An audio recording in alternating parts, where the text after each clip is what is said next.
Chapter 1. The window of my office didn't exactly afford the most picturesque view in the city. There was the liquor store, a cliché perhaps, but there it was, a few houses with boarded-up windows that looked like they'd been squeezed in, jostling for space, and the steps leading down to the subway. It might not have been pretty, but it was pretty typical of the district. Could have been any corner in the city, nothing about it to indicate anything special. But if I tipped my chair back so my eye line shifted a little higher to the rooftops, then there, silhouetted against the slate-gray sky, I would see the sentinel. To the casual observer, the figure would have just looked like a man standing on the top of the building, perhaps enjoying the view, bird-watching, or contemplating suicide, all popular pursuits in this area of town. But to those who knew the importance of the street, the man's presence took on new meaning. I knew that he had been there now for 4 hours, barely moving, his gaze relentlessly scanning the scene beneath. I knew that when he did finally leave, he would be replaced by someone else. That building would always have a sentinel on it because the street marked the edge of Kenai territory. Beyond that, it was no man's land for about a block and a half, then you were in Arctic territory. Humans crossed these invisible boundaries every day, back and forth between territories without even thinking, without even knowing there was anything there. But to a werewolf, such boundaries were as uncrossable as the Berlin Wall back in the day, and those who crossed without permission did so at risk of their lives. I was not a werewolf, nor, strictly speaking, was I human. Courtesy of my grandmother, I was 1/4 werewolf.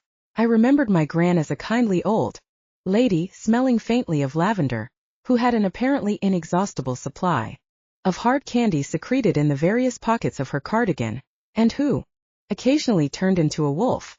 As a child, I found these changes hilarious. As a teen, I found them embarrassing. As an adult, I just missed my gran, regardless of her shape. At no point did I find it weird. I myself didn't turn even at full moon, though it could make me a little angsty, and I lost more boyfriends that night than any other. But my heritage gave me a certain affinity with the creatures without being one of them or having to pledge allegiance to one of the 4 packs that shared the city. I could smell where the boundaries between the pack territories were, but I didn't have to stick to them and could cross with impunity. Best of both worlds. Or a failure to fit into either.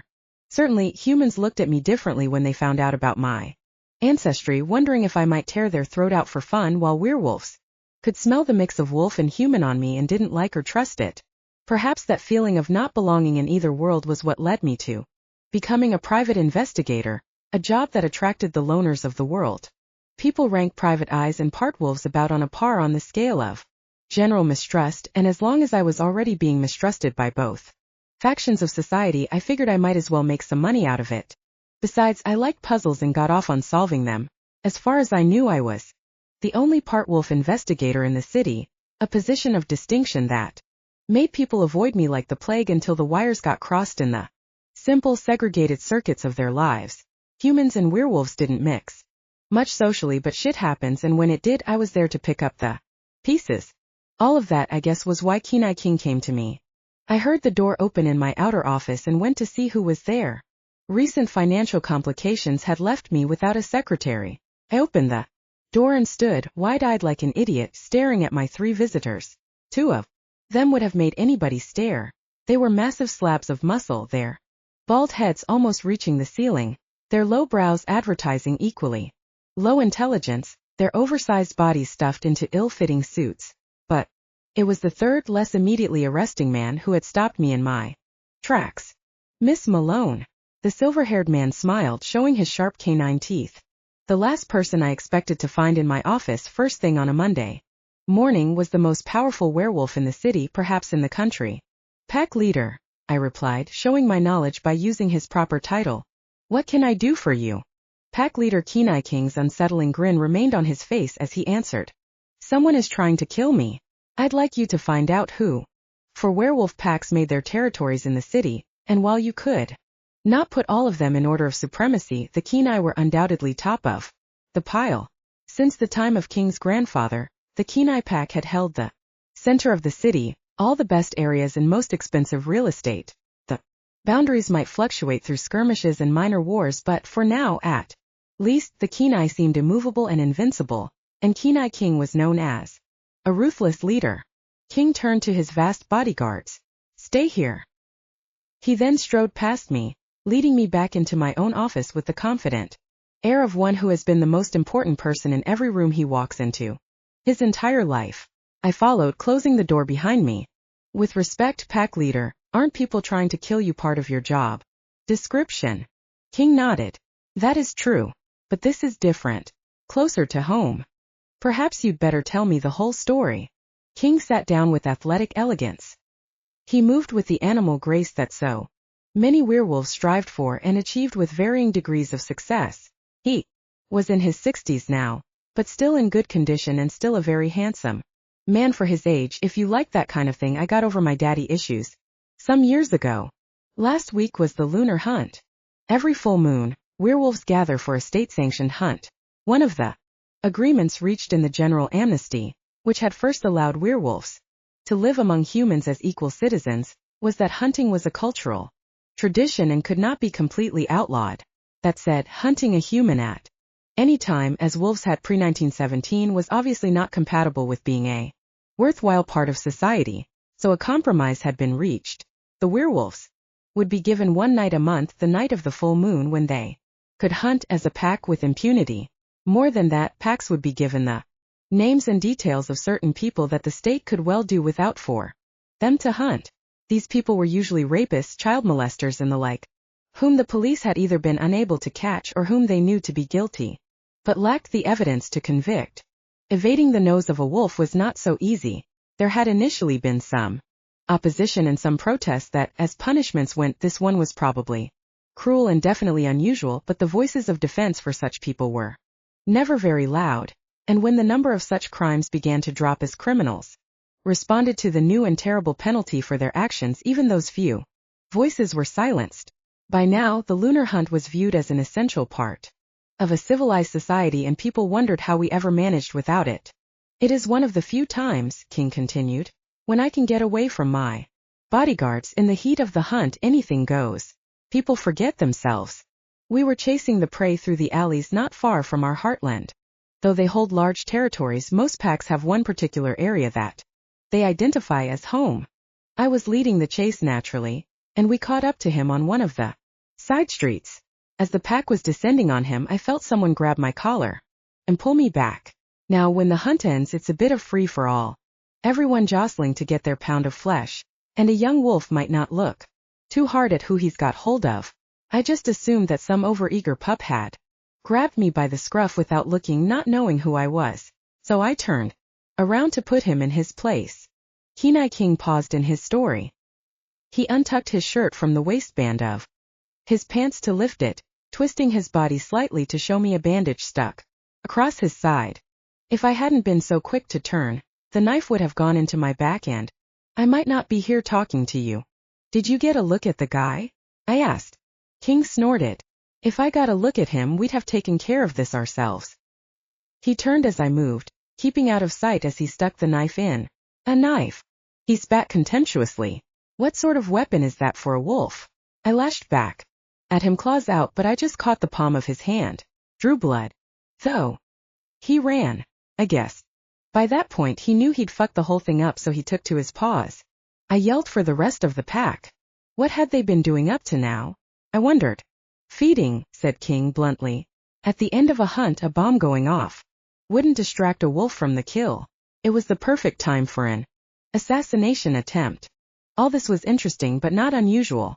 To attain their lofty position in the city, the Kenai had made enemies in all the other packs, and while King had inherited a large territory, he had not been shy about enlarging it over the years whenever an opportunity presented itself. A street here, warehouse there. Anything ill-defended fell prey to the ruthless expansionist outlook of the Kenai pack leader. That sort of attitude did not make you friends. It also meant that the Kenai territory was a rich treasure for any pack leader with the balls to try and take it, and the first step to that would be killing King. But that sort of intrigue was the everyday life of werewolves. King had held the Arctic, Hawkeye or Mackenzie packs responsible, then he would have responded with border raids, taking revenge in blood. He certainly wouldn't be consulting a down-at-heel private investigator, who was only a part wolf. A week after the event, something more was going on here. The pack gave chase, King went on, his voice changing slightly as he spoke, subtly hardening.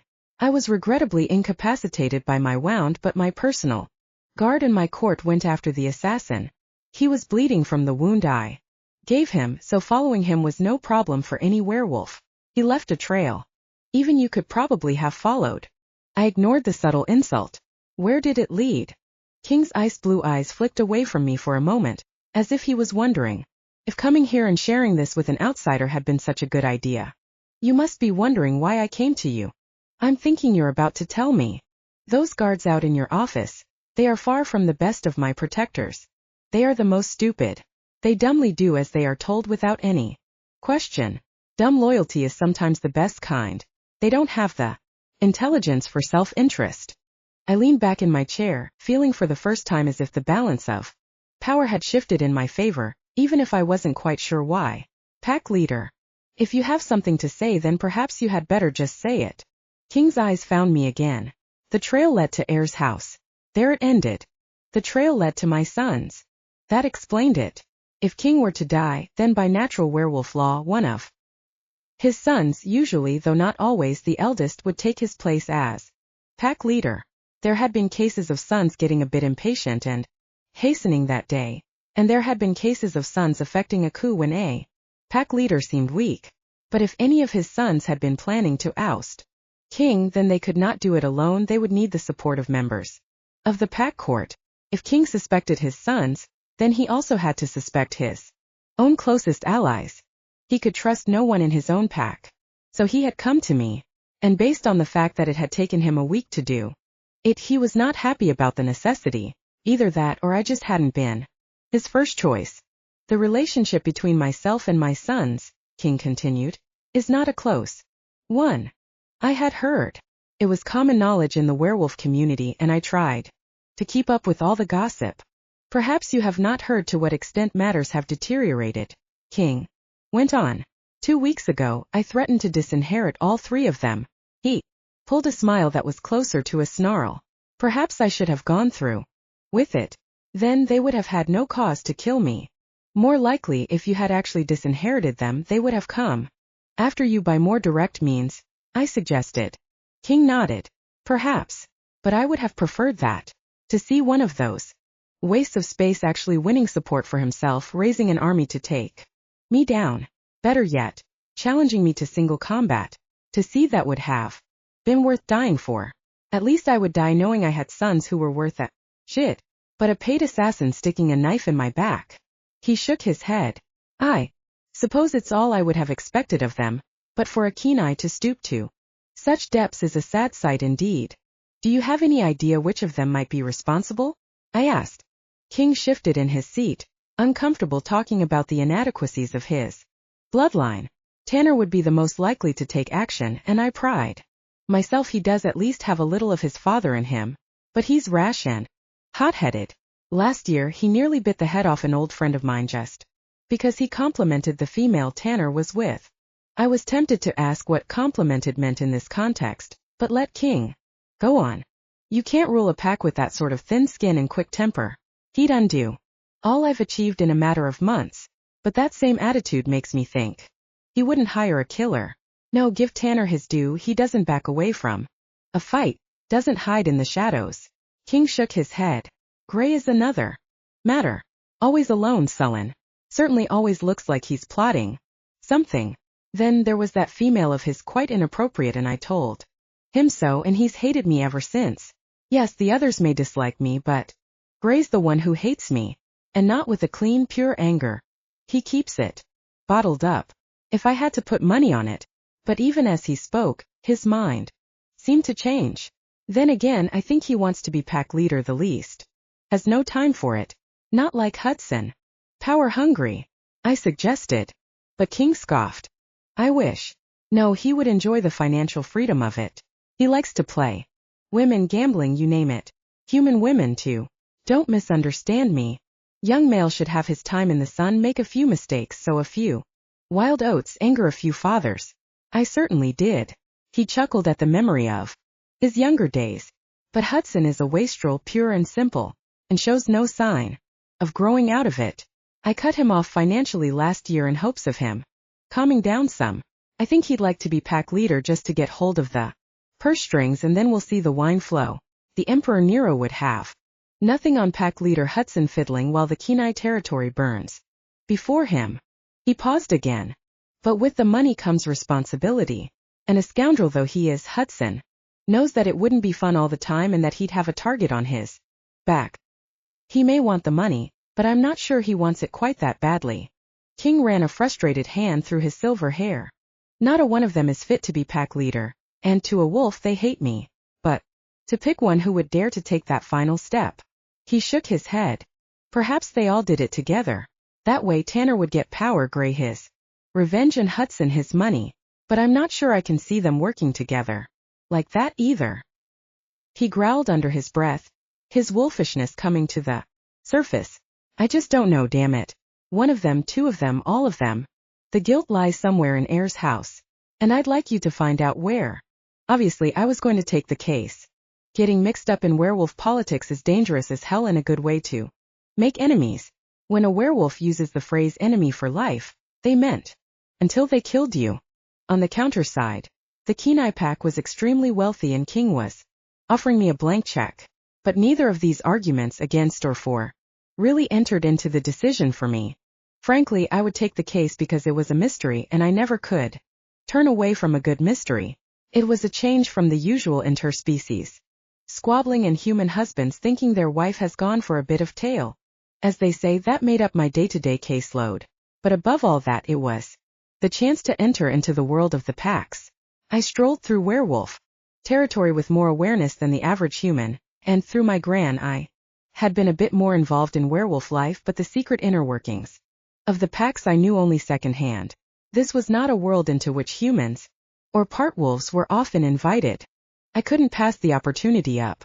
To King, my acceptance of the case seemed to be a formality. It had never occurred to him that I might say no. On Friday night I am hosting a gala at the Pack Lodge to welcome my new mate.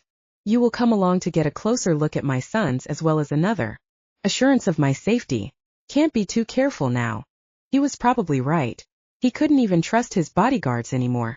Werewolf loyalty tended to be to the pack itself rather than the pack leader. And Tanner, Gray, or Hudson might well win support as younger, more energetic leaders, or by good old-fashioned bribery.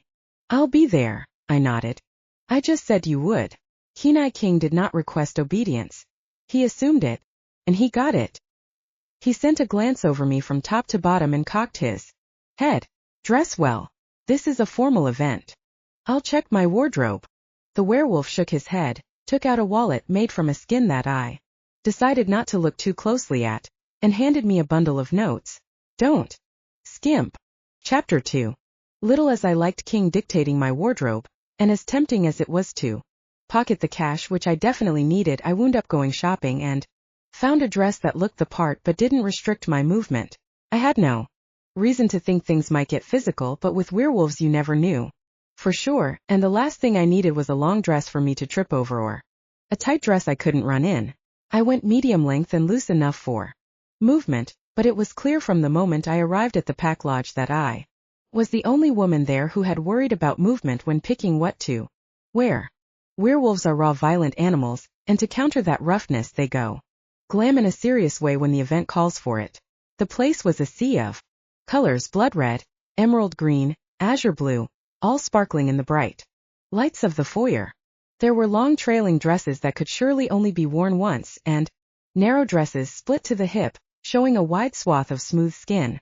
There were dresses so short that they required readjustment every few steps, and sitting down in them would give an eyeful of goodies to anyone seated, and plunging necklines that revealed a canyon of skin between twin peaks of carefully separated breast, contrasting with powerful underwires that subtly thrust bosoms up and together, creating a cleavage you could ski down.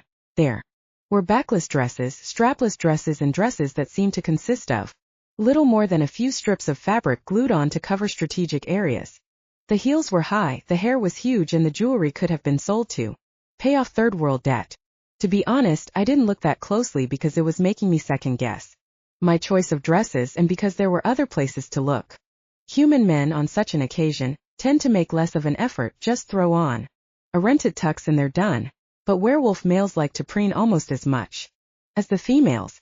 Some of the open shirts had more plunging necklines than the women, showing off chests that were hairy or waxed, muscular or plump. No one seemed to care much in this world. The pants were tight enough that a doctor could have diagnosed through them. They wore as broad and bright an array of colors as the females and strutted proudly about, sizing each other up. A lot of these parties ended in violence, but it was usually all in good fun. Name? The plainly dressed man on the door asked. Lana Malone. But before the words were out of my mouth, he was already frowning. He had caught my scent and knew what I was. The pack leader requested my presence. The man ran an eye down his list to find my name. Got ID. I reached into the little clutch purse I had brought. I might as well get used to this now. I was going to be getting funny looks all night long. The man checked my ID, checked his list again, then ID, list me, ID, before finally admitting me with a curt jerk of his head. He clearly thought standards at these parties were slipping. I made my way through the throng, overwhelmed with the smell of werewolf. Had never been in a room with so many of them, and it was intoxicating. Something primal inside me, something that the genetic material of all my human ancestors was unable to fight, uncurled and growled. It would be too much to say that I felt at home, but I felt hot. I had never slept with a werewolf. It had always struck me as dangerous, and right now a part of me that I had always denied was raising its head and howling at the moon. It was not helped by the fact that I had not slept with anyone in the last 6 months. The last guy dumped me when he found out what I was. By text, no less. Spineless prick. People got nervous when they found out the truth. I've always had a healthy sex drive, but it's often butted up against my basic belief that sex is best between two people who love each other. Finding love for a part wolf is difficult, and so I spend a lot of time suppressing that drive and just letting it out every once in a while when I've had too much to drink and need to get laid or explode. Around humans I could pretty much cope going without. I got a bit frisky from time to time, but who didn't? Around wolves, however, it was a different matter. Wolves use pheromones far more than humans, and there was something in the air in that room that was like breathing in sexual desire. Suddenly 6 months was seeming like even longer than it was, and definitely longer than I could bear. I wanted to jump every man in the room right then and there. More than that, my body knew that this was something that it not just wanted, but that it had never had, and that forever unfulfilled need for werewolf sex gnawed at my nerves. I grabbed a glass of champagne from the tray of a passing waiter and slugged back. I had to control myself and remember why I was here. Fortunately, pretty much the only thing I like more than great sex is a mystery. I love my work, and this was the most important case of my career. Tonight, even with my hormones going nuts, I could keep myself in check. Tomorrow I was going to bar and taking home the first man who smiled at me. Friends. The powerful voice of Kenai King soared above the hubbub of the room. He threw back his head and let loose an impressive howl that echoed about the rafters. As one, the rest of the room answered him, all howling loud enough to shake the pack lodge. I wondered if I was supposed to join in, or if that would be cultural appropriation.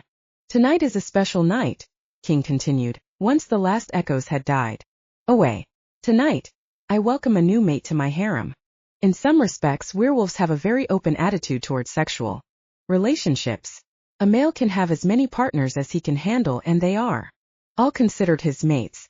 Perhaps more surprisingly, it's the same deal with females. They can have multiple mates to their heart's content, and looking around the room I could see a few females, particularly the more mature ones, with 4 or 5 males around them, all chatting companionably. It was not seen as a problem or anything to be jealous about. The only caveat was that you didn't mate with another wolf's mate without him knowing, or at least you told him afterwards as soon as possible. Affairs where secrecy was involved were settled by bloody duels, which the law had found a way to ignore. Welcome Shelby Maria, and know her now and henceforth as Kenai Maria. As the howl was taken up to welcome King's new bride. Bride is not technically the right term, but the truth is more complicated. A female walked forward to join King at the front of the dais. She couldn't have been more than 21, long and lean with hair dark brown and smooth bronze skin. She wore a green dress that looked to have been painted onto her and revealed as much of her body as possible. I was relieved to note that she looked happy enough to be there, her cherry red lips framing a brilliant white smile, fangs glinting in the light. Kenai King might be 3 times her age, but he was a powerful male, which mattered a lot in this world, and, as I had noted when he visited my office, he was handsome and exuded a charismatic sexuality. Kenai King wasn't my type. Perhaps there's still too much human in me to overlook the age difference and basic nastiness of his nature, but that sort of thing can still be hard to resist. The thought was on my mind as my gaze went beyond the happy couple to the Kenai court arrayed behind. Here stood King's closest advisors, his other 3 mates, and his sons, Tanner, Gray, and Hudson. Perhaps it was the mood I had been put in by the unexpectedly charged atmosphere of the Pack Lodge Hall, and my first encounter with the sharp ferocity of werewolf sexuality when they gathered en masse, but when I saw the 3 brothers it felt like my libido skipped a beat. They certainly had their father's air of authority, the strong features and rugged good looks, the easy charisma and a virility that seems almost like a physical thing projected from them. Yet, to my eyes at least, they seemed to lack his smug confidence in all those aspects. They simply were who they were and how they were, taking no pride in their obvious superiority to every other male in the room. Male was the word I found branded on my brain, though they were all very different. They all seemed supremely masculine. The one in a russet military-style jacket, buttoned across his broad chest, I recognized as Tanner, the eldest son, standing closest to his father, though still not all that close. He was tall with black hair and stern features that seemed to preclude what his father had said about him, were it not for the eyes that stared out from beneath his heavy brow. The eyes were as dark as his hair, and a fire burned within them as they flashed almost angrily about the room. Everything about Tanner seemed to speak of someone keeping themselves in check. He was like a coiled spring, ready for action, ready to explode, ready for anything, and able to handle anything as well. As I edged closer through the crowd to get a better look, I saw him move and couldn't help admiring the power in his physique. Something as simple as walking a few steps looked like an athletic event when Tanner did it. His clothes were cut snugly enough that I could see the muscularity of his body. I could sense still more of it, and the combination of the two made me want to see the rest firsthand. Beside Tanner, his face morose, his eyes half closed, stood middle child, Gray. I wondered if he had been named for the color of his eyes, which, even at this remove, I could see were slate with just a hint of blue, like a stormy sky at sea. His brown hair was neatly trimmed and his head hung heavy as the party continued around him. Despite the vivid green jacket he wore, emblazoned with gold piping and epaulets, he looked like he was the only one here who was at a funeral. His hands were clasped in front of him, and as I looked I saw they were clasped tightly enough to make the veins pop and the knuckles stand out white. They were unusually long hands, sensitive and artistic, for all their obvious strength and the roughness of them, like a sculptor's hands. My mind leaped, without my permission, into vivid wondering at what they might feel like roving across my helpless body. In contrast to the dark energy of his brothers, Hudson seemed to shine. His butter-yellow waistcoat, offset by the brilliantly white shirt, certainly helped, as he looked like a beacon. The light, playful clothing choice did little to disguise the impressive physique beneath. Hudson's body was as strong and beautiful as his face, which was saying something. But there was also a brightness to Hudson in general. His golden curls were like a halo of vivid gold. His smile was quick and wicked enough that my nipples peaked instantly at the sight of it. While Gray stood stock still and Tanner walked with deliberate strength, Hudson was never still, the energy that fired through him seeming to need a constant outlet that made him seem to prowl about, vibrating with attention. That moved me. A lot of that energy was sexual. His tight pants were practically an advertisement, and his sharp blue eyes were as active as the rest of him, ever on the move, passing from woman to woman and seeming to like everything he found. I had heard the stories about Kenai Hudson and knew that there was no way he would be going home alone tonight. The thought both irritated and intrigued me, and I had to shake off my undue focus on the appearances of the 3 compelling males and remember my purpose. Those were my targets. One of the 3 men I had just been undressing with my eyes had tried to kill his father and would no doubt try again. This was not how I usually started an investigation, but you play the hand you're dealt, and there was no point pretending that these men were anything other than incredible. I caught Kenai King's eye. He had been watching me and had no doubt seen my appraisal of his sons. Fortunately, from the look on his face, he assumed that my interest in them was purely professional and I was just doing my job, the job he had given me. By checking them out, men like Kenai King always consider themselves to be the only attractive male in any given room, and never even allow the possibility that a woman might be looking at someone else. Lucky for me. To Kenai King and Maria, a call went up from some eager sycophant and the toast was repeated around the hall, augmented by howls as it went. But the brothers, I noticed, stayed silent. Could it be all of them? Conspiring against their father? To the pack leader and his mate. Another toast. If the brothers were working together, then that alliance would not last and there would be more blood to come. That type didn't like to share. To the future of the Kenai line. As this toast was called out, hinting at the possibility of more children for the virile pack leader via his fertile new mate, I saw Kenai Tanner turn on his heel and march off the stage, heading for the exit. I only took a moment to think. Here King was surrounded by friends, well, wishers and bodyguards. It was possible they were all against him, but if they were, then there was damn all that I could do about it. I was an investigator, not a bodyguard. Better to leave the party and see where Tanner was going. Even if he disliked his father as much as King thought, it was odd for him to leave like that at a time when his inheritance was at stake and he might have been better off ingratiating himself. Nerves making my hands slick with sweat, I slipped out in pursuit of the eldest of the Kenai. Chapter 3. By the time he had crossed the room and left the pack lodge, Kenai Tanner had picked up a quartet of men, so bulky as to be almost square. It looked to me like Tanner was powerful enough to take care of himself, but the heir to the Kenai pack did not go anywhere without bodyguards in tow. He was a target for other packs who might kidnap him and hold him to ransom or just kill him to expose the weakness of the Kenai, and presumably cause his father some modicum of grief. The enmity between the packs had grown under King, a man with his grandfather's taste for expansion and a bloodlust that was all his own. King could not have seen the point in peace if Mahatma Gandhi had sat down and explained it to him point by point. It gained a pack leader nothing. It meant that his heirs, for as long as they remained his heirs, were targets, but it also meant that other packs were probably too scared to take them for fear of King's retribution.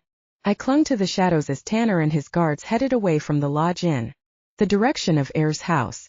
Surreptitiously following humans is tricky. Surreptitiously following werewolves with their superior hearing and sense of smell is a fucking nightmare. I had already slipped off my heels to prevent their loud clacking on the ground from giving me away, but deep in werewolf territory, the smell of a part wolf stood out like a sore thumb. I was forced, therefore, to follow at extreme distance and with extreme care. My new dress didn't help much either. I had chosen something in midnight blue in case of this eventuality, but still, the girl in the ball gown does not blend in. Hanging back at a corner, I watched the little group come to a stop. Tanner seemed to be having some discussion with his bodyguards, his gestures firm and authoritative. Reluctantly, but unable to disobey, the guards left him, going their own way while Tanner walked on, no longer towards Heir's house. This was just getting odder. Leaving the party had been odd, dismissing the guards more so, and now where the hell was he going? I set off again in pursuit, trying to maintain the balance between surveillance and not being seen. I unfolded a map of the city in my mind, trying to figure out where Tanner might be heading, but nowhere obvious sprung to mind. He seemed to be going into the most unobserved areas of Kenai territory, those places you didn't go without a gun loaded with silver bullets. The streets narrowed to lanes and Tanner began to cut between the buildings using the still narrower alleyways. Tracking him through this rat's nest became harder and harder, and I was forced to get closer and move faster. I waited for him to reach the end of the alley, and then ran along it as fast as I could to get a glimpse of where he had gone next. It was the only way, but sooner or later, I seemed doomed to lose him, which made it no less frustrating when it finally happened. Reaching the end of the latest alley, I peered out cautiously but saw no sign of my quarry. I had lost him, and looking for him around here was likely to wind me up in a world of shit. I pulled my shoes back on to head back, when a growl reverberated from behind me. I spun about to find Tanner behind me, but now changed. His handsome face was covered in black fur, his jaw thrust forward in an almost snout displaying his prominent fangs. The sleeves of his shirt had split where his arms had broadened, and thick, coarse hair burst through the splits while the buttons had popped off to display the broad hairy chest of the werewolf. He snapped a threatening snarl at me. I belted him across the face with my clutch, hard enough to make his head turn. I think he was expecting a different reaction from the frightened girl all on her own, but I've been dealing with werewolves my whole life and I know the first key to fighting them is to let them know you're not scared. As Tanner's head turned back to face me, it became human again, shifting seamlessly from form to form. Come here. He made a grab for my arm, catching my wrist. I twisted, surprising him again with my strength. I stamped on his foot, bare from when he had changed, and he cried out in pain but didn't let go of me, flinging me back against the wall of the alley I had just come out of and pressing me there, his hard body up against mine. Feisty little one, aren't you? You've no idea. Perhaps it was wrong, but even in this situation the feel of him against me sent a thrill of desire coursing through me, which didn't stop me from biting his knuckle as hard as I could until he let one of my hands go with a grunt, moving like lightning and thanking God I had chosen the loose dress for easy movement. I twisted a leg around his and sent him tumbling to the ground with me on top of him. I didn't stay there long. He flipped me onto my back with easy strength, trying to pin me to the ground, but I again used his strength and size against him, those judo classes paying off. We rolled over and back again on the ground, each fighting for supremacy, his strength dominating me, my skill outfoxing him. I fought with werewolves all my professional life, and there are a few tricks you can use to put them out of commission before running as fast as you can, because bottom line is they can turn wolf and tear you apart. But he hadn't turned, and I hadn't run. Maybe this was a game that neither of us was keen to end. Finally I got a hand free while I was on top of him and leaning back from him. I delivered a sharp slap to his handsome face. He stopped fighting back, just lying on the ground beneath me. This would normally have been where I ran, but instead I stared down at him. He put out his tongue to touch it to where I had cut his lip, tasting the blood. That wasn't very nice. Well, neither is creeping up on someone you were following me. In this part of town, that's not a wise thing to do. Especially after. He trailed off, clearly about to mention the recent assassination attempt on his father. I didn't want him thinking I was investigating him, but him thinking I was there to murder him was even less ideal if I was hoping to make it out of this encounter alive. I swallowed hard as I racked my brain to come up with an innocent-sounding excuse that would also be believable. I decided to play it coy and appeal to his vanity. Haven't you ever been followed by a woman before? He shrugged as best he could from his position on the ground. By women, yes. I've very seldom been followed by foolhardy hellcats. I don't know why not, I murmured, a pulse of need roaring to life between my thighs. Hellcats are known for going after what they want. His eyes went hot with need and his nostrils flared. They aren't the only ones. I don't know which of us moved first, but I know that if he hadn't I would have. Our lips crushed together as he rolled me over onto my back once more, and this time I made no effort to stop him. My brain sent a somewhat half-hearted message to point out that I was on my back under a werewolf who was also a murder suspect in one of the roughest and most werewolf-friendly parts of town, but my brain wasn't calling the shots tonight. Besides, what easier way to get him to believe that my motives were purely sexual than by putting my proverbial money where my mouth was? Hell, who was I kidding? In that moment I wanted him like I'd never wanted another male in my life. Maybe I was still under the influence of the wolf pheromones from earlier. Maybe the 6-month dry spell had caught up with me. Or maybe it was simply that Tanner was the best-looking, most desirable male I had ever met, but whatever it was, this was going to happen and I was going to enjoy every wicked moment. Chapter 5. I stared up at the ceiling as the sunlight streamed through the window and tried not to wince. What the hell had I done? This wasn't me waking up hungover or still drunk and wondering where I was, who I was with, and how I had ended up there. This was me waking up and wondering what had possessed me to sleep with a murder suspect. I rolled over in bed and looked at Kenai Tanner asleep beside me. Okay, now I remembered what had possessed me, which didn't make it a good idea. On the other hand, as sweet memories of the previous night lit up in my mind, I couldn't quite bring myself to regret it. Having pounded me to orgasm in the alley, Tanner had demonstrated the other side of his nature once we got into bed. For 2.5 hours he treated my body as his private play area, leaving no part of it unstimulated, taking me to heaven over and over until he finally joined me and we came together one last extraordinary time as I Rode him furiously, the headboard smacking rhythmically against the wall. If you're going to abandon professional ethics and common sense in one stupid night, then this was definitely the way to do it. But again, none of this made it a good idea. I had to get out of here. He hadn't gotten around to asking my name, too busy exchanging fluids, so if I slipped out now I could remain a one-night stand. He never heard from again. A delicious memory to warm him in his old age. Or possibly a delicious memory that would come back to accuse him of the attempted murder of his father, depending on how things went from here on in. Yeah, I definitely needed to get out of here. It was still early, and Tanner showed no immediate sign of waking. He had earned his rest. I had time to sneak out before he woke up and started asking all the questions I didn't want to answer. Gingerly, I stretched a cautious foot out of bed and winced as 20 or so different muscles complained Tanner had certainly put me through it. Paused for a moment, pondering how much I would like to wake him now, drag him into the shower and see how many more muscles we could strain. But I was thinking a bit more clearly now. Besides, certain parts of me needed a day off, possibly a week. I slunk out of the bed, gathered my clothes up off the floor, wasting valuable time looking for my panties before remembering they were in an alley in tatters, and got dressed. With my shoes in my hand and with one last longing look at the sleeping Tanner, I slipped out of the door. Out in the corridor, I took a moment to get my bearings, recalling the way we had walked the night before. My feet made no noise in the thick piled carpet.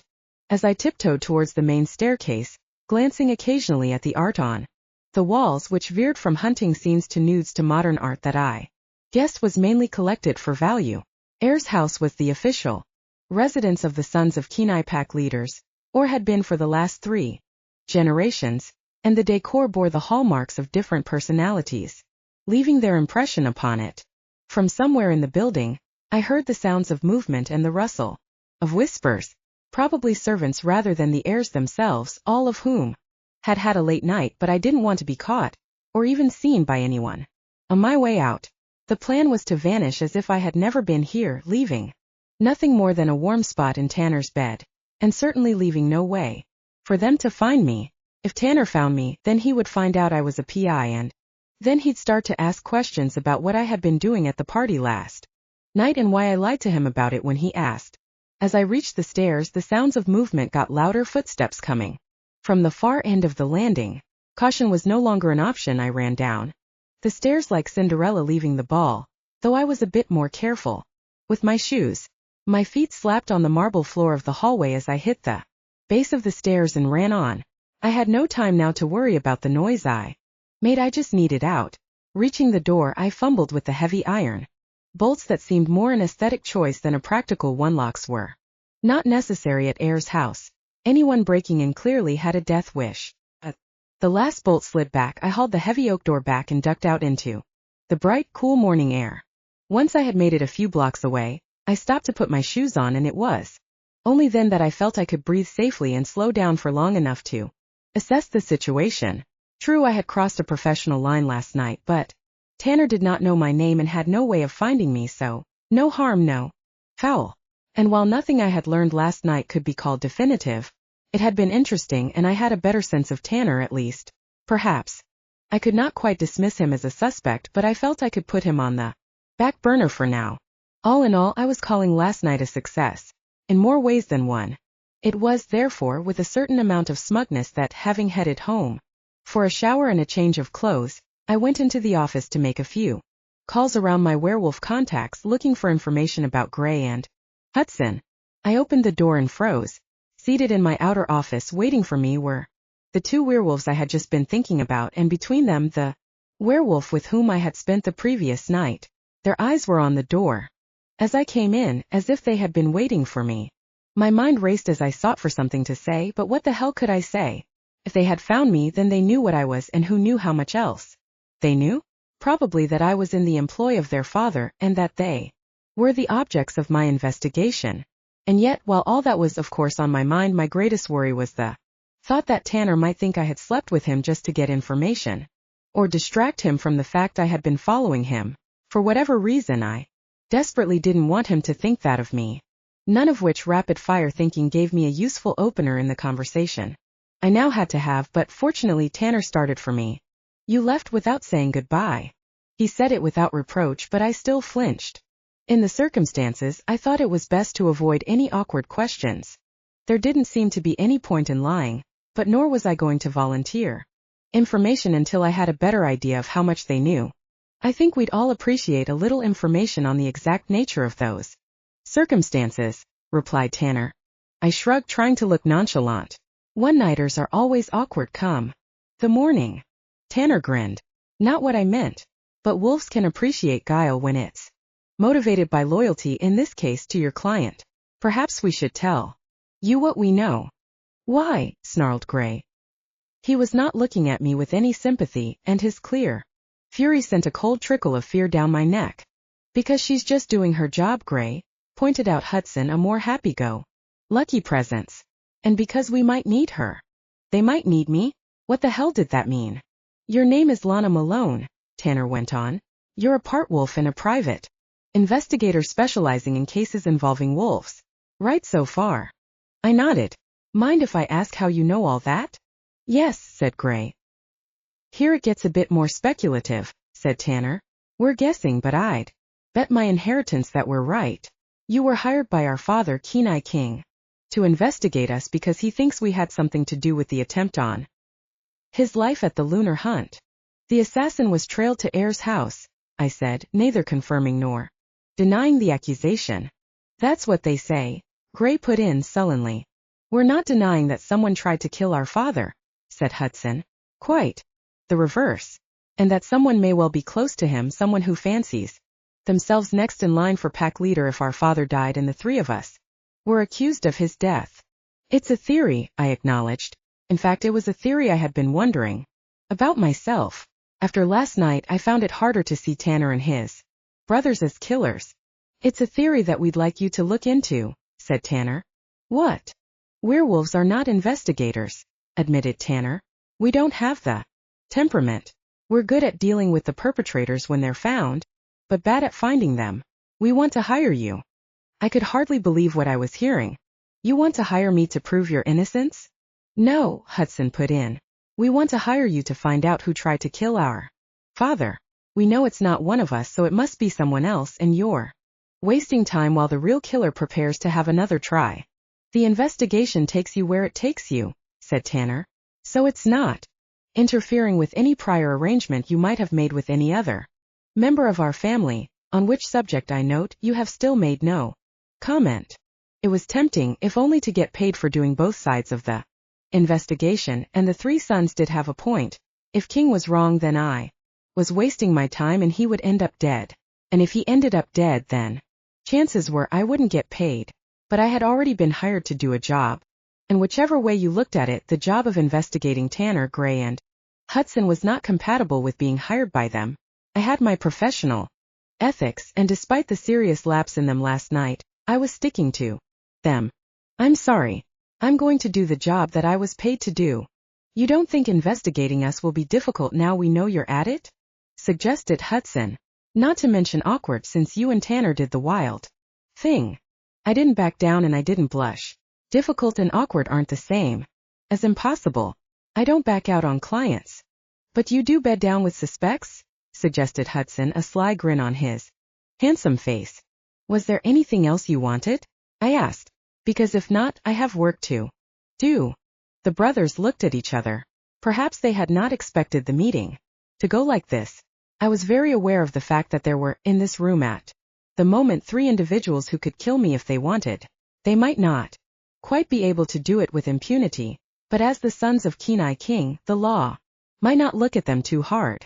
I wouldn't have been human if I did not have a flicker of anxiety in me, but I strove not to show it. I didn't back down. They were in my office, my territory, and they had better not forget it. Werewolves respect strength. All right, said Tanner finally. I guess we'll see you around. I won't be far away, I replied, still holding my own but barely. Besides the awkwardness of this all, I was having serious flashbacks of Tanner's hands on me, and it was jumbling my thoughts. Not to mention the strange reaction I was seeming to have over that wicked gleam in Hudson's eyes. I slammed the door on those thoughts and watched as the Kenai brothers headed for the door, Gray leading the way, followed by Hudson and Tanner. Tanner. The eldest brother turned back as I said his name, looking at me with an unreadable expression on his face.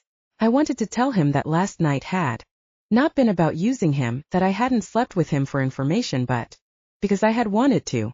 I wanted to tell him that it had meant something to me, and damn it, I wanted to know if it had maybe meant something to him too. But how the hell was I supposed to communicate any of that without weakening my stance? Without compromising my investigation still further? I'll be in touch, I found myself saying without really knowing why. Tanner nodded, a little baffled perhaps, and exited, closing the door behind him. I slumped. However much I wanted to believe in him and his innocence, I knew that he could still be an attempted murderer. My gut instincts all said he wasn't, but those instincts were now being undermined by our night together. I liked him, and that was not a good thing to say. To make matters worse, I kept thinking about his brothers. Even Gray, as chilly as he'd been, had captured my imagination. Had Tanner awoken some secret animal inside me? And if so, how was I going to put her back to sleep? The room seemed somehow larger now the three had left. It was not that they took up a huge amount of space physically, although they were big guys, but their charisma seemed to fill the room. They each carried an aura with them, something that I reluctantly found deeply sexual, which made me feel cramped, or even trapped. Presented with that much raw sexuality, I felt like I had no place to go, except towards them. It was similar to the sensation I had felt in the hall last night, that overwhelming abundance of wolf pheromones in the air, but in my little office with just the 3 males and uber males at that, it was all the more potent. I threw open a window to let the fresh air in, and also so I could watch my 3 guests walking away down the street. They were not accompanied by bodyguards. They had gone out of their way to keep my secret. What did that say about their possible guilt? Were they trying to put me off the scent? Or were they genuinely trying to find the real killer? Either way, they had something to gain, and I was nowhere near yet making up my mind about the sons of Kenai. Chapter 6. I don't know, L. The voice of Daryl, one of my contacts in the werewolf community, crackled uncertainly on the other end of the phone. I haven't heard nothing about a hiring, but then I don't always stay up on this stuff. And the high-class killers, you know, they don't advertise when they got a job. I know, I said. Anyone you can press on it without raising suspicions? I could hear Daryl shaking his head, his shaggy hair grazing the phone. You're talking about some pretty top-end stuff. Start asking questions on that, and they may be the last questions a poor boy asks. I understand, Daryl. And I did. Daryl knew I paid well for information, but it wasn't worth his life. Just keep an ear to the ground.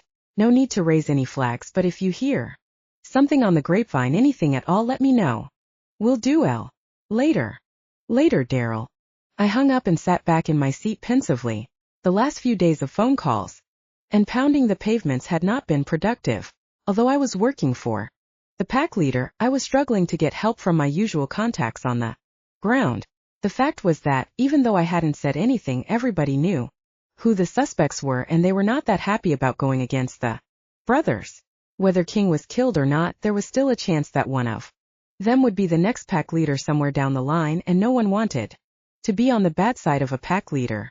I glanced down at the notepad in front of me, on which, at some point that afternoon, I had scrawled 3 names: Arctic, Hawkeye, Mackenzie. The other 3 pack leaders all had something to gain by assassinating King, and had even more to gain by framing one of the brothers. Come to think of it, framing all 3 of them, or framing a brother but not a specific one, would be even better. Frame Tanner and Gray would be next in line, but if all 3 were suspected, then King's death would lead to chaos as power was dragged between different factions supporting each of the brothers. And in the midst of that anarchy, another pack could easily attack and take the Kenai territory. It would be the biggest power shift in the city for generations. But the fact that it was plausible didn't make it so. The brothers' motives were just as plausible together or separately, and the poor relationship they each enjoyed with their father just made it all the more believable. Since their unexpected visit last Saturday, I had done a bit of nosing around, and made up a set of biographical notes on the brothers. It made for pretty wild reading. Tanner's temper had gotten him into trouble more times than I could count. When he was younger, he had crossed the border into Mackenzie territory simply because someone had called him a name. He had taken down 5 wolves by the time the police showed up, and King had had to buy his son out of jail. Gray was more shadowy. He had had a mate, who seemed to have died, though I could find no details as to how. He had also vanished for 18 months. When he was 18, no one knew where he had gone, but he had come back with an imposing scar on his chest. Teenagers, they had all indulged a bit in drink and women, partying hard and fucking harder, but Hudson seemed not to have grown out of it. As a young man, he had favored older females of his own species, and however loose were werewolf rules on mating, he had still refused to be constrained by them, forcing his father into some very awkward conversations with members of the pack court, whose mates had been appropriated for one night, then abandoned. Perhaps for that reason, or because of changing tastes as he grew up, he had acquired a taste for human women, looking for a bit of tail. 6 months ago he had gone missing for a week and been found passed out drunk, stark naked, with 5 human women. His clothing was never found. First, it made me wonder if King had a point, but the stories about the youth of the current pack leader were at least as wild and were all tempered with violence. There was not a story about Kenai King that did not end in blood. Night had fallen while I stared at my notes, and I was still pondering what to do next when the phone on my desk rang. Malone. Miss Malone? This is Kenai Hudson. These guys surprised me at every turn. I hadn't expected to sleep with Tanner. I hadn't expected to find the 3 of them in my office, and now they were calling me out of the blue. I thought I made my answer clear, I said, laying down the law before he had the chance to say anything. I need your help. I didn't know who else to turn to. Now I could hear the panic sharp in his voice. Gray's been hurt. Where are you? Surely there were better people than me for him to call? Sleaford Street, said Hudson. That was Hawkeye territory. No wonder he hadn't called another wolf. I'll be there as soon as I can. Thank you. I could tell from his voice that he meant it. I ran out of my office and took the stairs 3 at a time. Outside I jumped into my car and headed off into the night, leaving the speed limit far behind me. Questions raced through my head as I drove. What were they doing in Hawkeye territory, dangerous for any Kenai wolf? An act of war for a pack leader's son. How had Gray been hurt and how badly? And of course, was there a chance that this was a trick, and they were setting me up to get me out of the way? While I lived next door to the border with Arctic territory, I had to drive all across the Kenai territory to cross into Hawkeye-held ground. For a part wolf, it was as easy as it was for a human. You didn't even notice you were doing it, but for a wolf there had to be a reason. One of the first things I did when I went into my current line of work was to commit the map of the city to memory. I doubt that even a taxi driver knew their way around the city better than I did. It was my hobby to have an exact knowledge of the city, and I could pinpoint every street in the territory into which it fell. Sleaford Street was not right on the edge of Hawkeye territory, but nor was it in the heartland. It was deep enough in that Gray must have had one hell of a good reason. It was about half an hour after I got the call from Hudson that I rounded a corner onto Sleaford, and my headlights caught Hudson standing by the wall with Gray slumped on the ground behind him. But they weren't alone. 3 werewolves stalked towards them, their bodies shaggy with hair, their claws held ready, their teeth bared for action. Hudson had put himself between them and his stricken brother, and as I watched I saw him change his shirt, splitting as his muscular chest expanded still further, his bright blonde hair seeming to explode across his body. He roared back at his adversaries, ferociously determined to protect Gray. I didn't hesitate. I slammed my foot down on the gas and plowed the car straight into the leader of the Hawkeye werewolves. The wolf flew forwards, bouncing from the hood of my car into a shop, going straight through the plate glass window. Not enough to kill a werewolf, but enough to slow it down for now. The second werewolf took to its heels, racing off into the night, but the third stood its ground and snarled at me through my car window, daring me to step out. I did, brandishing my favorite handgun that I always kept in the glove box. The beast snarled, but then took a step back as a shaft of moonlight caught the cylinder of the gun, and the silver bullet within glistened. I smiled and took aim. The werewolf's legs seemed to spin on the spot for a minute, like when Scooby-Doo started running, and then he took off after his friend like a streak of black hairy lightning. I took a moment to feel smug, but no longer. Chances were he had gone to fetch some friends, and a groan from the shop window reminded me that we were still not alone. Get him into the car, I snapped at Hudson, who had been standing staring, and was clearly impressed by what he had seen. Now he leaped into action, shifting back into human and gathering up his brother in his strong arms. I caught the sight of blood in the moonlight and the scent hit me moments later. I may have been only a part wolf, but the smell of blood is keyed into my DNA at a very primal level. Hudson laid Gray onto one of the back seats and got in beside him, while I leaped back in and fired up the engine. Let's get the hell out of here. It was only once we were out of Hawkeye territory that I spoke. Any of them know who you are? Hudson shook his head. I don't think so. They knew we were Kenai wolves, but not. You sure? No, Hudson admitted. But I guess we'll know tomorrow. When the whole damn world comes crashing down? I snapped. Yeah, that will be a pretty good hint. Hey, this wasn't my idea. Hudson defended himself sharply. And maybe you want to hear the whole story before you start laying into Gray. Well, that was the sort of opening that a private investigator doesn't ignore. Perhaps you'd like to tell me that whole story then? Hudson looked away, down at his unconscious brother. It's not my story to tell. And you aren't my responsibility to rescue. Unless you want me to dump you. Back in Hawkeye Land, I suggest you talk. He shook his head. I don't think you'd do that. Probably not, but I still want to know what happened tonight. Hudson nodded. Can we get him home first? I glanced in my mirror to see the face of Kenai Hudson as he looked down at his brother. It was hard to square that face, so filled with fear and love, with the stories of the rampant party animal who thought with his dick and cared about nothing and no one beyond his own pleasure. One look at that face told me that there was at least one other thing that Hudson cared about, and that thing was bleeding on the back seat of my car. We're going to need a doctor, I said. Do you know anyone we can trust? Hudson nodded and reached for his phone. I'll have him meet us at Ayers' house. I believe you know the way. I caught the hint of a grin on his face as he referred to my one-nighter with his brother, but it was masking his worry. Hudson was one of those who would be making jokes on his own deathbed, desperately trying to use humor to distract from horror. Right now I thought he was doing it more for his own benefit than anyone else's. You didn't need to be a medical expert to see that. Gray was badly wounded. The thought of losing his brother was more than Hudson could stand to consider, and so he made his jokes, and I was happy enough to let him. Truth be told, the thought of Gray dying upset me more than I would have expected as well. Why did I care? I barely knew him, but there it was. Inexplicably, irrationally, unwillingly I cared. And that was bad. Very bad. Let's go. Chapter 7. The lounge of Ayers' house was one of those rooms that seems bigger than it is, and it was not small to begin with. The only light came from the roaring fire in the huge grate beneath the marble mantel, and from a pair of elaborate candlesticks on the side tables, which framed the vast couch on which I perched. Werewolves live in the modern world. They have tablets, iPhones, and of course electric lights, but many still prefer candlelight and a grand Gothic aesthetic for the look of the thing. This central light source made the boundaries of the room vague and shadowy. The location of the walls and corners became uncertain, making the high-ceilinged room seem more cavernous, as did the grand size of the furniture.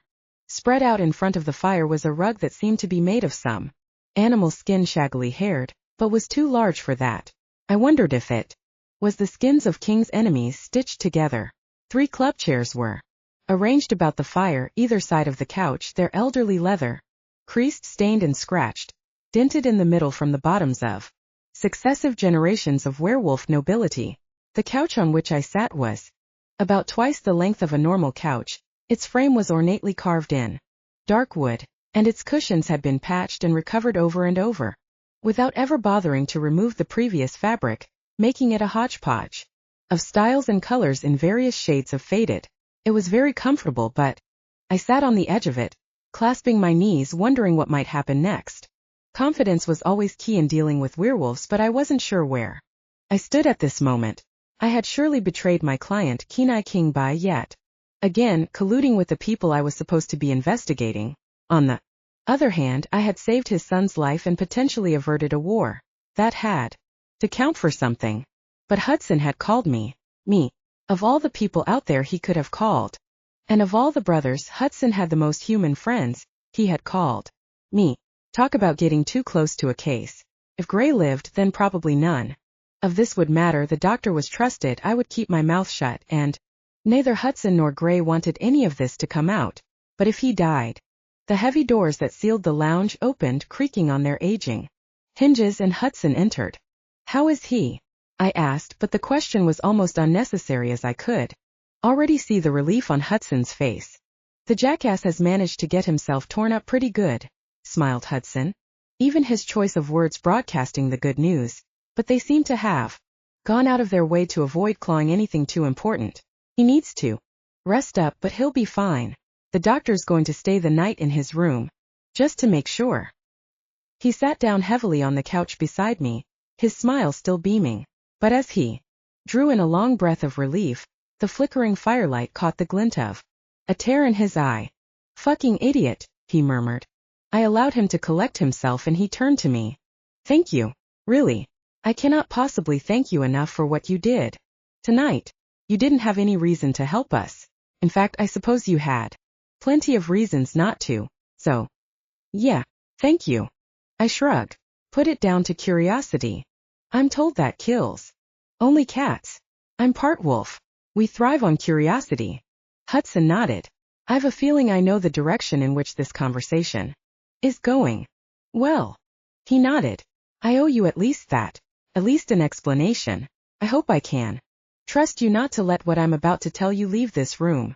I held up a hand. "If it's pertinent to the case, then I make no promises." Hudson shrugged. "It's not. I'm sure you will see that it's not.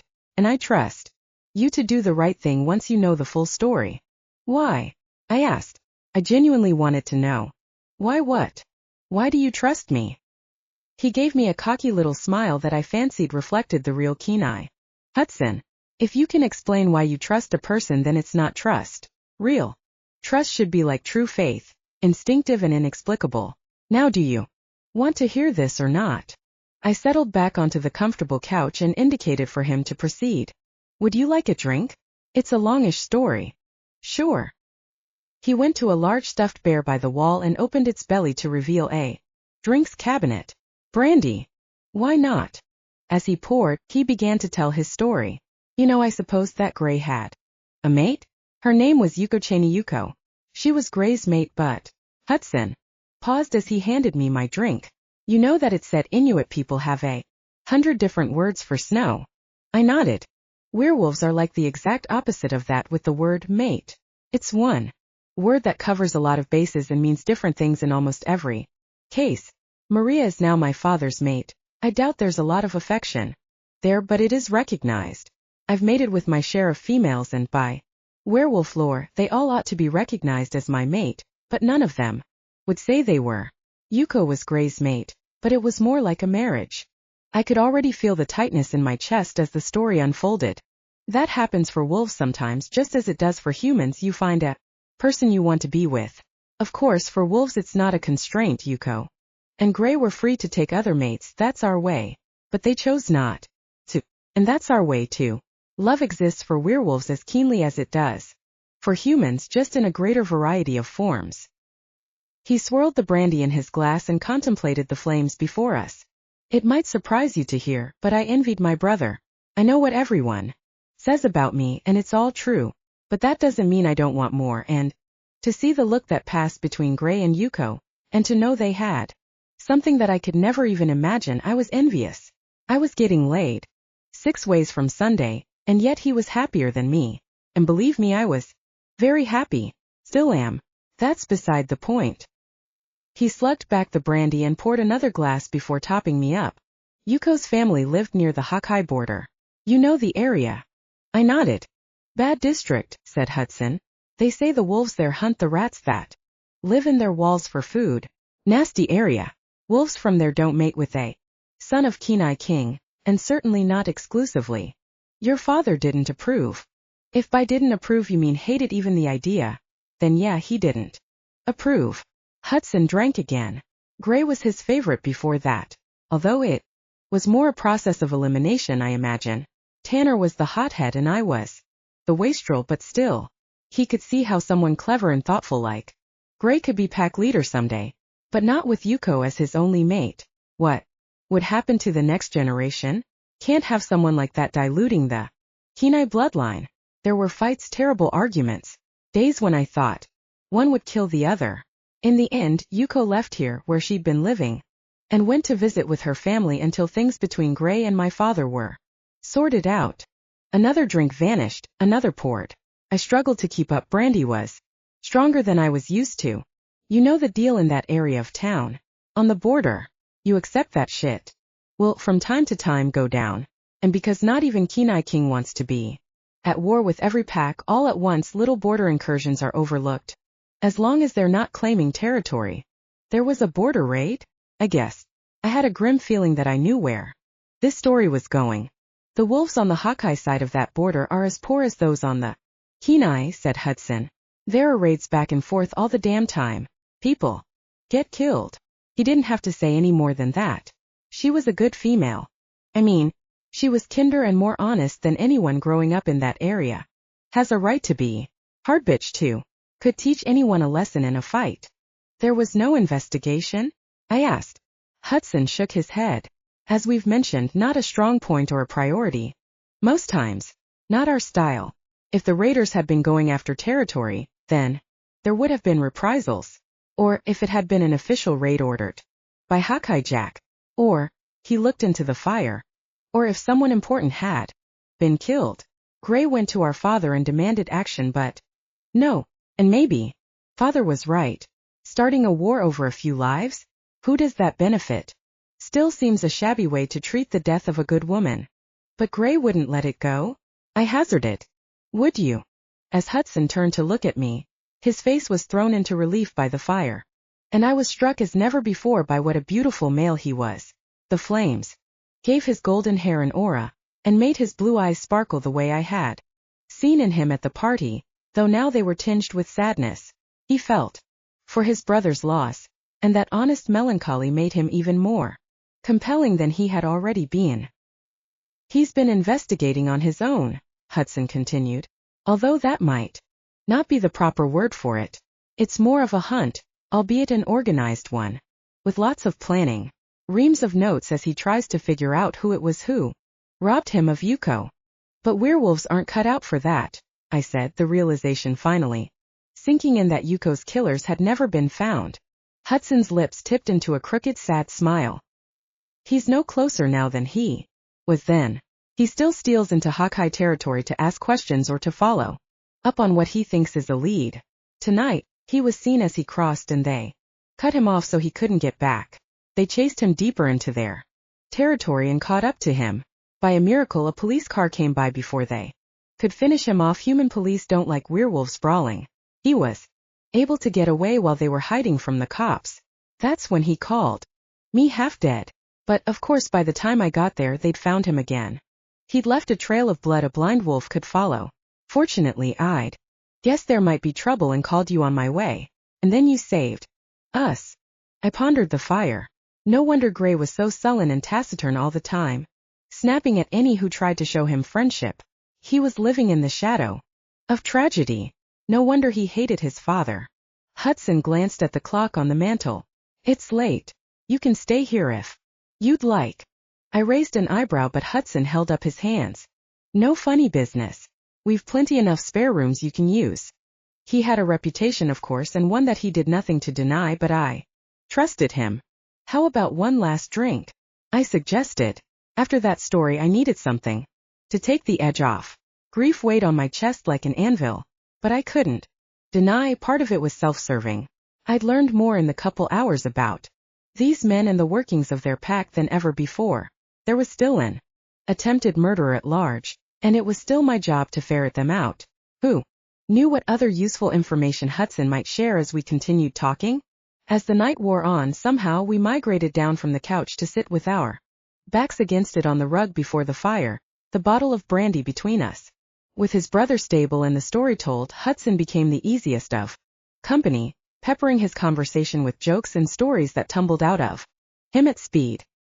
He became less guarded as the night wore on and the drink continued to flow, but so did I. How is a beautiful female like you single? I prefer woman to female. Sorry, force of habit. Divided by a common language, that's what they say. Isn't it? But that doesn't answer my question. I sighed, letting my mind adjust to the weight of brandy pulling it in. Contradictory directions. I guess I'm happy enough single? Really? No, not really. But any other answer makes me sound a bit pathetic. His mouth kicked up into a grin and I chuckled ruefully. It's tough being a part wolf. I gave my standard response. Neither one thing nor the other straddling two worlds. Rather than straddling. No. I put a finger on his lips and he snapped at it playfully as if to bite. Human men are scared of me, even the ones who like me. I was with a man once for months. He knew what I was and I thought just for once it wasn't going to matter. Then I opened his bedside drawer one day and found a gun inside. Silver bullets? You're damn right, I said, swigging my drink. Fucker. Wanted to take a walk on the wild side, but first argument and I show a sign of anger, he probably would have capped me without even thinking about it. Where's the trust? What about wolf males? Asked Hudson. What about them? Nothing wrong with a bit of interspecies mattress surfing. You should know, I said with a grin. And proud of it. But, I pointed a wayward finger at him. Ever been with a part wolf? He stopped and frowned. Do you know, oddly enough, I'm not sure I have. I nodded. That's the usual deal. Happy with your own kind, happy to cross the border for a little detour, but something in between? That's just weird.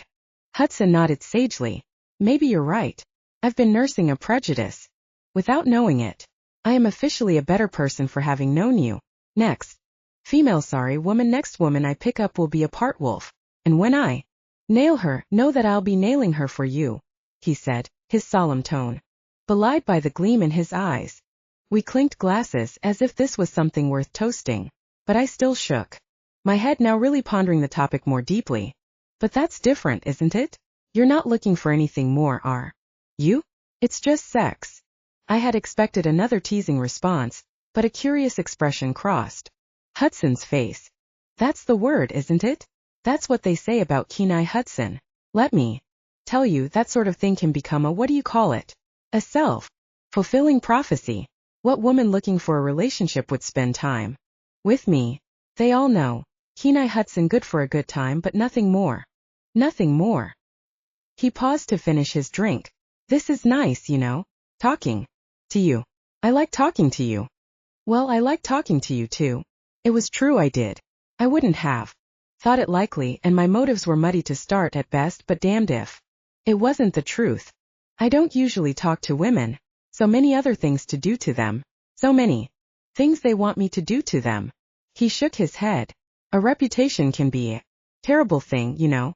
Did you know there's a group of human women who call themselves the Hudson's Hoes? Like Hudson Hawk, you know, that crap movie. There's about 30 of them, all in their own little chat room talking about what I'm like, what we did the night before, writing fan fiction about what they'd like to do. Now, cards on the table, I've had some good times with those women, and God knows it's not like I'm turning them down. I bring this stuff on myself, but he paused, the train of thought stopping to take on more passengers. You know, half the time the stuff they want me to do, it's, and I know this will sound odd coming from me, it's just degrading to women. Do you do it? I asked. Well, yes.